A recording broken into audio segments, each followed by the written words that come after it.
मला कालच समजलेलं आहे त्यानुसार साहेबांनी पण कालच्या तुम्ही बघितलं असेल साहेबांनी जे पत्रक काढलंय तर त्यानुसार आमचाही विरोध आहे, आमच्या साहेबांचाही विरोध आहे, सन्माननीय राजसाहेबांचा। आमचं म्हणणं एकच आहे की जर मराठी भाषेला अभिजात दर्जा तुम्ही दिलात आणि आता हे नवीन काय बाकीच्या राज्यात आपण गेलो तर बाकीच्या राज्यात त्यांच्या मातृभाषेला जास्त महत्त्व असतं, मग इकडे महाराष्ट्रामध्येच का? हिंदी भाषेला आमचा विरोध नाही आहे, परंतु ती तुम्ही सक्तीची करताय त्याला मात्र मनसेचा विरोध आहे। सर, पण मागील काही दिवसांपासून मराठी असेल किंवा मराठी हिंदी भाषिक वाद मोठ्या प्रमाणात उफाळलेला पाहायला मिळतं, मात्र आता राज्य शासन याच्यावरती काही ठराविक लोक मुद्दाम करतात ज्यांची लायकी नाही ते पण याच्यामध्ये बोलतात। महाराष्ट्रामध्ये मराठी बोलणं काय गुन्हा आहे का?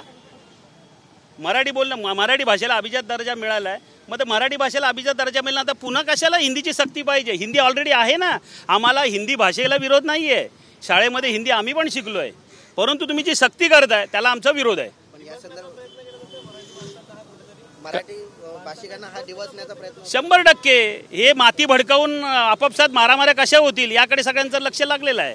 सर, सरकार विरोधात देखील घोषणाबाजी करण्यात आलेली आहे। आगामी काळामध्ये जर हिंदी भाषेची सक्ती जर हटवली नाही तर मनसेचं पुढचं पाऊल काय असेल? आम्ही आता सध्या आमचा विरोध दर्शवलेला आहे, हा महाराष्ट्र शासनापर्यंत पोचावा। आमची विनंती आहे सन्माननीय मुख्यमंत्री साहेबांना, देवेंद्रजी फडणवीस साहेबांना की साहेब तुम्ही चांगलं काम करता तर तुम्ही ह्या भाषेला सक्ती करू नका, हा आमची मराठी माणसाची विनंती आहे त्यांना।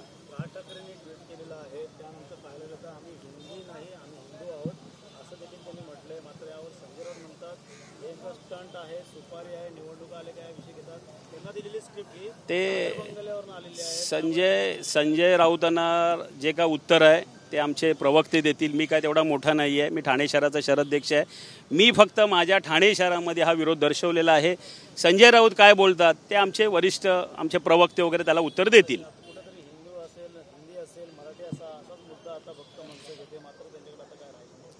मी पुन्हा सांगतो मी त्यांच्याबद्दल बोलणार नाही, त्यांना जे काय बोलायचे ते आमचे प्रवक्ते त्यांना उत्तर देतील।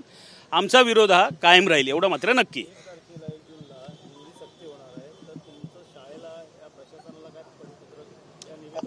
जे साहेबांकडून आता मीटिंग पण चालू आहे, साहेबांकडून जो आदेश येईल त्या आदेशाचं तंतोतंत पालन केलं जाईल। पहिलीच्या मुलांना अभ्यासामध्ये गोडी लागावी मात्र त्यांच्यावरती बर्डन टाकलं जातं, 3 भाषांची सक्ती केली जाते, मराठी भाषा बोललीच पाहिजे मात्र त्यासोबत हिंदी या माध्यमातून विद्यार्थी अभ्यासक्रमापासून किंवा भाषेपासून दूर जातील कसं वाटतं काय? अहो मराठी भाषा तर बोललीच गेली पाहिजे, त्याच्यात सक्ती कसली? आपण सगळे मराठी आहोत आणि प्रत्येकाच्या घरात मराठी बोललं जातंय, शासनाने ठरवायचं त्यांच्यावर आता किती भाषा लादायच्या त्या शासनाने ठरवायचं आहे, त्या लहान मुलांना किती त्रास द्यायचा तो। आता सेमी इंग्लिश पण शाळेमध्ये आहे, आता इंग्लिश मराठी आणि हिंदी कशाला पाहिजे? मराठी इंग्लिश ठेवा। याचा शिक्षण धोरणाचा मुलांच्या भवितव्यावर 100% परिणाम होणार आहे त्या लहान जीवांवरती, त्याचा विचार सरकारने करावा। आम्ही म्हणून पुन्हा एकदा आम्ही फडणवीस साहेबांना विनंती केली आहे ना की त्यांनी याचा विचार करावा।